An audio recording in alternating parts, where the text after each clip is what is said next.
All right, welcome back to another video. So in the last video, if you haven't watched it, you should check it out. We have now forged it, and I was sorting out all the electrics and showing you guys kind of the bits I've got, and did the mirrors as well. In this video, I'm going to be working on this, which is my ECU. We are going to be running the Link G4X ECU. I'm currently building this in my van. In here is what I was waiting for. Ignore the very 90s camper sofa situation.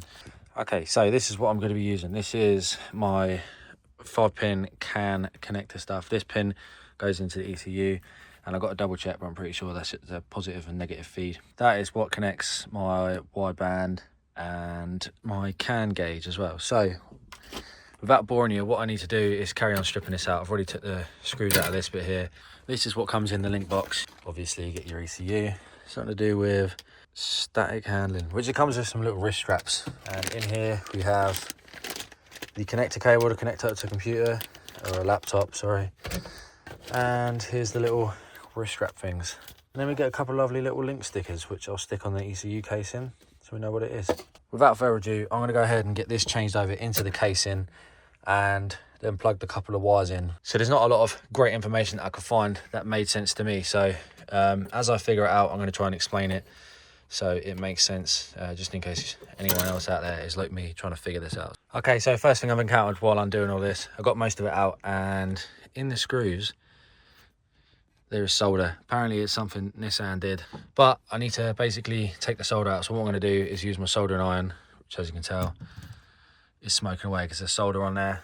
Okay, so I ended up managing to get the case off, and what I've already done is on there's a little slit. I've already opened that up, and I've drilled this hole out a little bit as well, just from my map sensor input, which is just a basic piece of vacuum line, and you open that up just to put your connectors through. What I ended up having to do, if you can see, is I ended up cutting a little slice in it just because the solder was so in there. I even had a plug-in solder as well, which gets really hot. I just didn't have some sort of blowtorch to heat it up, but got them out anyway, and I can reuse a couple of the outer screws which hold some of the little bits on, like some of the screws from that, so should be fine in that sense of things. ECU is now together, so it's all screwed down to the bottom board, everything's all done, and I've got all my connectors and stuff plugged in. My cable tie just broke, let me just fix that. Okay, I fixed the cable tie. So yeah, everything's all together now. As you can see, all my connectors are all plugged in. This is the expansion cable, the IOs, which come all the way out to this little harness here, which I need to hook up to all my sensors and do a little diagram of all of that. And there's one plugged in just here.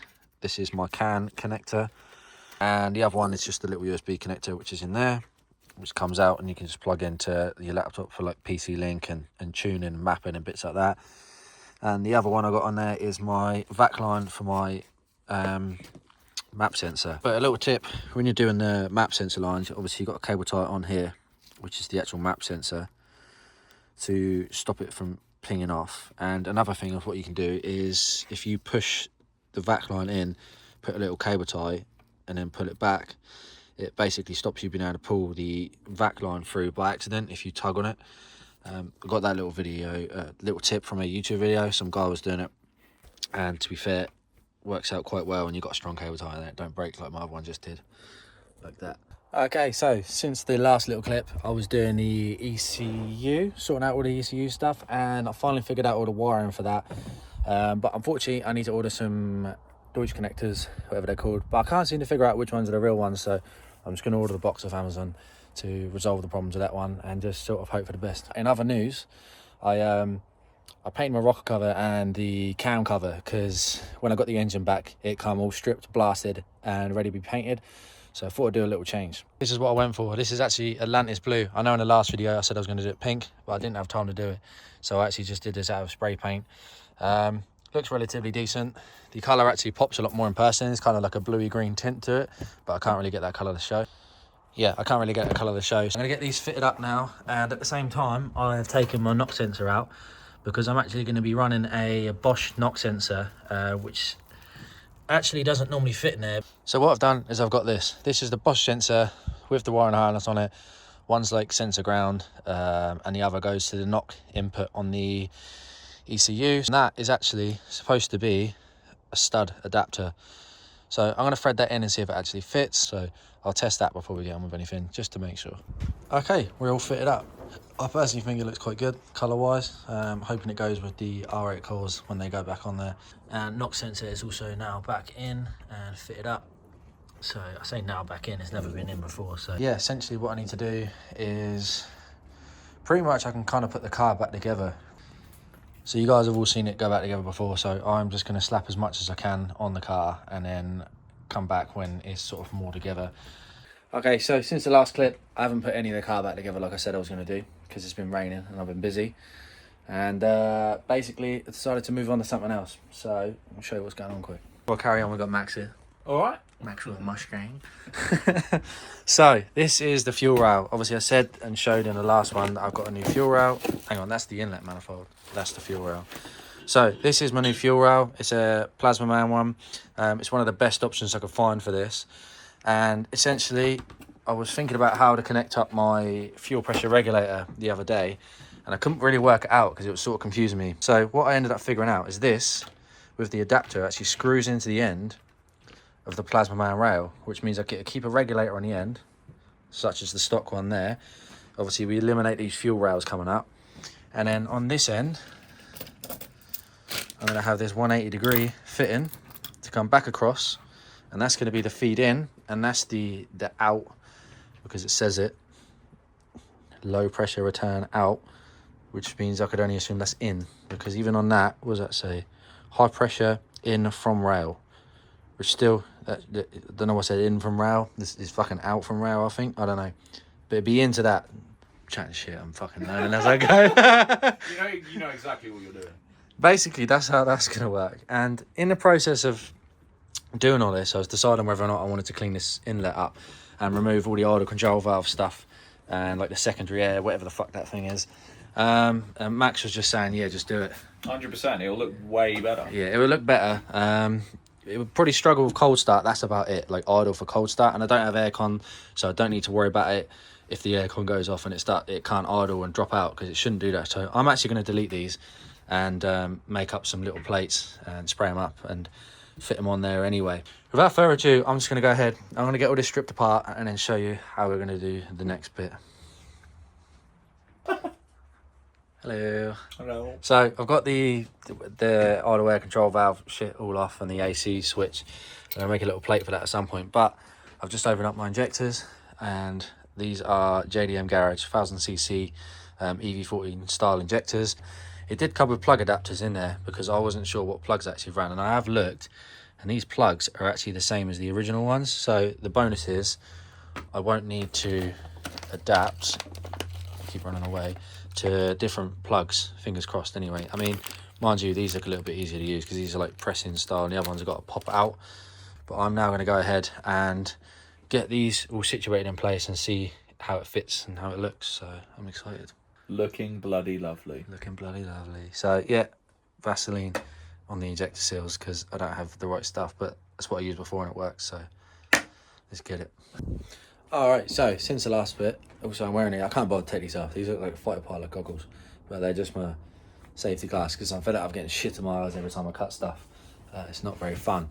But inlet wise, let me show you that. Okay, so I've got the little delete plate for the idle control valve, which was all of this bollocks.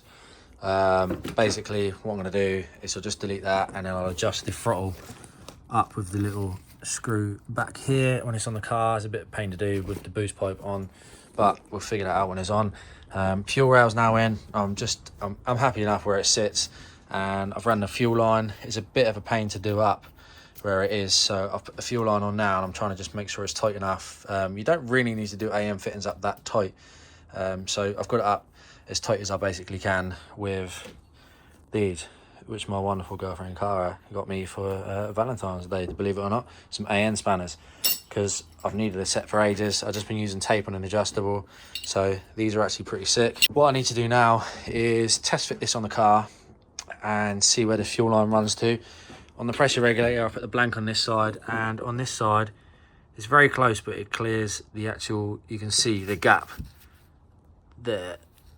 It doesn't quite touch, so I'm quite happy with that. The other thing I'm going to delete off of this is the coolant lines that go to the throttle body. I need to change the plug on the harness for this link sensor, the temp sensor. I've changed from the Nissan one to a newer link one, just to make sure we've got the reliability there.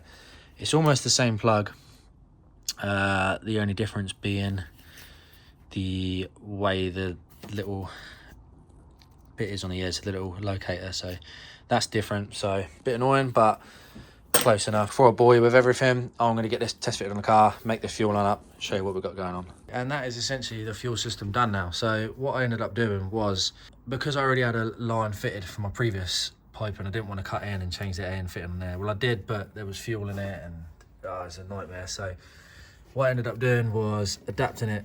I sort of just, the fuel line sits down there and I can't even get it to see. Essentially, I push the line up and down there, that's where the lines go. I've got it up to a little joiner with another -6 fitting coming from up here. So that will get sorted out and held in place a little bit. I think it looks neat. So down here is my regulator, which on the bottom of it, that there is the fuel line going up to it. That doesn't actually hit on anything. But what I need to do is actually order a -6 to ORB AN6, because I thought it on the bottom of this was an AN8 adapter to an AN6, but it's not. It's 6 to 6, so I will get that ordered up and sort that out. And essentially that's the fuel system done. The inlet's not fully bolted in right now. I just put 2 nuts on the end just to hold it in place. So what I'll do is I'll get all of that situated and then carry on with doing all of that.